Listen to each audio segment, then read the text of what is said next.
Hi అండి. సేద్యం మిద్దె తోట యూట్యూబ్ ప్రేక్షకులకు స్వాగతం. మాకున్నటువంటి చిన్న బాల్కనీలో ఆల్రెడీ కొన్ని మొక్కలైతే పెట్టాము. కాకపోతే వాటిని మళ్ళీ సర్ది బాల్కనీలో ఉన్నటువంటి స్టాండ్స్ అవన్నీ రీఅరేంజ్ చేసుకొని కొన్ని అటు ఇటుగా ఉన్న వాటిని సెట్ చేసుకొని చిన్న బాల్కనీ గార్డెన్ అయితే మొత్తం మొక్కలు పెట్టానండి. సో దానికంటే ముందు ఉన్న చెత్త చెదారం తీసేసి క్లీన్ చేసుకోవడం అన్నది ఫస్ట్ పాయింట్ కదా. ఎందుకంటే మనం మార్చుకునేటప్పుడు కొంచెం అన్నీ కూడా ఒక పద్ధతిలో పెడితే అందంగా కనపడుతుందన్న ఆశ. సో ఈ కాన్సెప్ట్లో మొత్తం బాల్కనీలో ఉన్న విండోస్ అండ్ ఫ్రంట్ పార్ట్ అన్నిట్లలో కూడా క్లీన్ చేసి కొన్ని మొక్కలు అయితే పెట్టామండి. ఇది స్టెప్స్ దిగుతున్నప్పుడు కనబడేటువంటి చిన్న వ్యూ.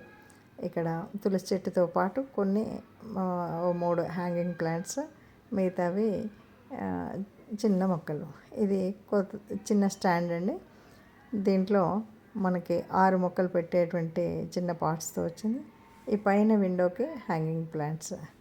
సో ఇందులో చిన్న బాస్కెట్స్ ఉంటే అంటే ఈ ఐరన్ స్టాండ్స్ దొరుకుతున్నాయి కదా, అది కొని ఆ స్టాండ్స్ కిటికీలలో వేసి పెట్టానండి.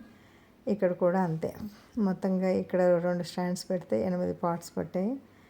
అన్నీ కూడా ఇండోర్ ప్లాంట్సే. ముఖ్యంగా ఈ జిజీ ప్లాంట్ ఒకటి ఉంది. ఇవన్నీ కూడా ఎయిర్ ప్యూరిఫైయర్స్, స్నేక్స్ ప్లాంట్ అంటారు కదా, వాటిని ఎక్కువగా పెట్టాను. అంటే రెగ్యులర్గా నీళ్ళు పోసేంత తడపకుండా ఉండే విధంగా ఉంటుంది అన్నది అది. ఈ సైడ్ కూడా కొన్ని మొక్కలు అయితే పెట్టామండి. అన్నీ ఇండోర్ ప్లాంట్సే. సో ఓవరాల్గా మొత్తంగా గ్రీనరీ కొంత వచ్చేలాగా ఉన్న పాట్స్ అన్నీ కొంచెం రీఅరేంజ్ చేసుకొని పెట్టానండి. కొన్ని అక్కడక్కడ జేడ్స్ ఉన్నాయి.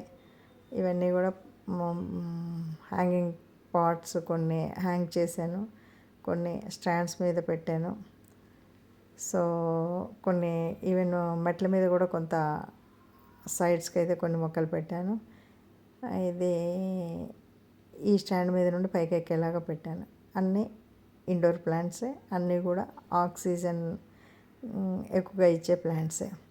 సో ఈ స్టాండ్లో ఉన్నటువంటివన్నీ మాత్రం కొత్తగా కొన్న పాట్స్ అండి. అన్నీ కూడా ఇండోర్ ప్లాంట్స్ పెట్టాను. సో మొత్తం అక్కడ 9 పట్టాయి. ఈ స్టెప్స్ మళ్ళీ పైకి ఎక్కడానికి ఉన్నాయి. ఈ స్టెప్స్ మీద కూడా అన్నీ కూడా ఇవి స్నేక్స్ ప్లాంట్సే ఒకే రకంగా ఉండేటువంటి పాట్స్లో పెట్టాను. సో ఇటు మనీ ప్లాంట్, జేడ్ ప్లాంట్స్, కొన్ని అడీనియం ప్లాంట్స్, తర్వాత ఇవి రావి, మర్రి, బోన్సాయి ప్లాంట్స్ అండి. సో ఇటుపక్క స్టాండ్లో మళ్ళీ జిజీ ప్లాంట్స్, సరే కొన్ని మనీ ప్లాంట్ మొక్కలు, వారిగేటెడ్ మనీ ప్లాంట్ ఉంది. సో ఇవి మళ్ళీ ఇక్కడన్నీ కూడా స్నేక్ ప్లాంట్స్ అండి. మొత్తం అన్ని కిటికీలకి స్టాండ్స్ పెట్టి అన్ని కిటికీలలో పెట్టాను. కొంచెం వారానికి ఒకసారి నీళ్ళు వేసినా సరిపోతుంది కదా అన్నది అదే. అంటే ఎక్కువగా తడి అవ్వకుండా. ఆఫ్కోర్స్ కింద పార్ట్స్ పెట్టినా కూడా మనం రెగ్యులర్గా కేర్ తీసుకోవాలి, లేకపోతే మనం లేకపోతే చచ్చిపోతాయి అనేటువంటి భయం లేకుండా వారానికి ఒకసారి నీళ్లు పోసినా బతికేటువంటి ప్లాంట్స్ ఏవైతే ఉంటాయో వాటిని మాత్రమే ఇక్కడ పెట్టానండి. అన్నీ కూడా లెస్ వాటర్ టేకింగ్ ప్లాంట్సే అండి. ఇదండి చిన్న బాల్కనీ వ్యూ. నచ్చితే లైక్ చేయండి.